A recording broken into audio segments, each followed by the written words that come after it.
है, क्योंकि जब आप फर्स्ट जनरेशन लॉयर होते हैं तो आप उतना। हेलो एवरीवन, मेरा नाम कृति भटनागर है और मैंने अपना एलएलबी कंप्लीट किया है एनएलआईयू भोपाल से और मैं अपना मास्टर्स कंप्लीट कर रही हूँ जीएनएलयू गुजरात से।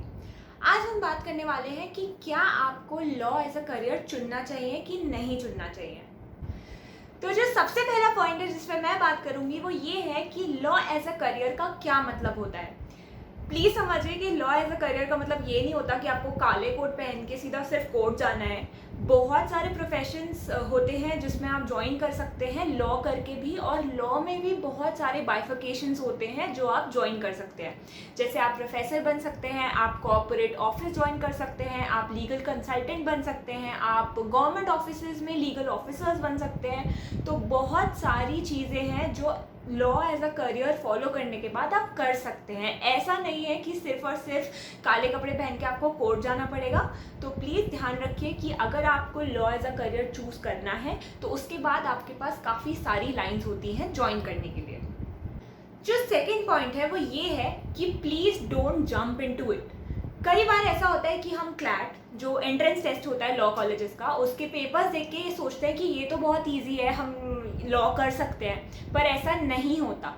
प्लीज़ आप 2-3 लोगों से बात करिए जिन्होंने लॉ कर रखा हो और उनसे पूछिए कि उनकी लाइफ के अगले 5 साल कैसे निकले और उनको क्या क्या पढ़ाई करनी पड़ती है, कितना स्ट्रगल करना पड़ता है और क्या क्या होता है, और उसी के बाद ही आप डिसीजन लीजिए कि आपको लॉ करना है या नहीं करना है।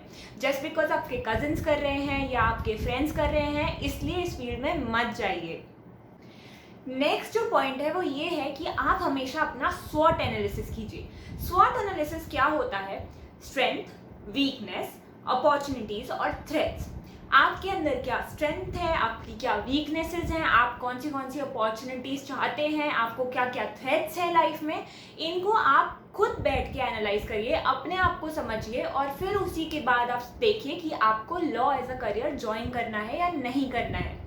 क्योंकि जैसे देखिए, लॉ ज्वाइन करने के लिए आपके आर्ग्यूमेंटेटिव स्किल्स अच्छे होने चाहिए। अगर वो अच्छे होंगे तो लॉ एज अ करियर काफ़ी ईजी पड़ जाता है।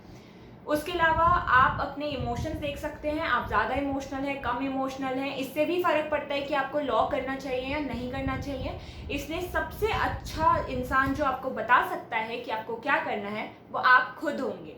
आप अपना एनालिसिस कीजिए और उसके बाद देखिए कि क्या ये qualities in a law school अच्छी रहेंगी या ख़राब रहेंगी। जो मैं नेक्स्ट टिप देना चाहूँगी वो ये है कि आप टाइम देखिए लॉ करने का।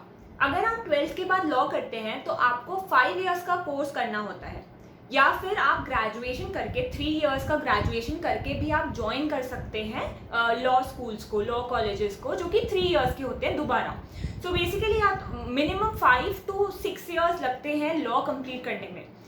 तो सबसे पहले आप बैठ के सोचिए क्या आप इतना टाइम देना चाहते हैं टू बी अ लॉयर। आप कई बार ऐसा होता है कि कुछ लोग नहीं समझ पाते कि उन्हें क्या करना है, तो जब वो 18 ईयर्स 17 ईयर्स के होते हैं तब वो लॉ कॉलेजेस में एडमिशन लेते हैं और 23 तक वो बैचलर्स कंप्लीट कर रहे होते हैं।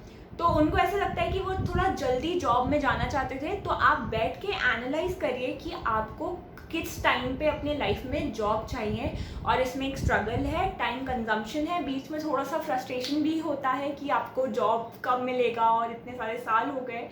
तो इस फैक्टर को भी आप थोड़ा सा अपने माइंड में रखिए और उसके बाद ही law as a career choose करिए। लास्टली मैं यही कहना चाहूँगी कि जस्ट बिकॉज बाकी लोग कर रहे हैं तो please please please law as a career मत चूज़ करिए। आप अपने खुद के बेस्ट जज होते हैं, तो बैठ के आप देखिए कि आपको क्या करना है अपनी लाइफ में। और यस, अगर आपको आके लोगों ने बोला है कि एक बार एनएलयू ज्वाइन करके लाइफ बहुत सेट हो जाती है और कुछ नहीं करना है और बस अब तो जॉब मिल जाएगी, बहुत मनी आएगा, ऐसा कुछ नहीं होता है। मेहनत आपको हर जगह करनी पड़ती है, हार्ड वर्क बहुत इंपॉर्टेंट है एनएलयू में जाने से पहले, एनएलयू में जाने के बाद, और अगर एनएलयू नहीं भी मिलता है तो भी। तो लॉ एज अ करियर काफ़ी टाइम कंज्यूमिंग और काफ़ी मेहनत वाला करियर लाइन है, इसलिए प्लीज़ आप किसी से डिस्कस करिए जिसने लॉ कर रखा हो और अपना एनालिसिस करिए और उसी के बाद आप law as a career choose करिए।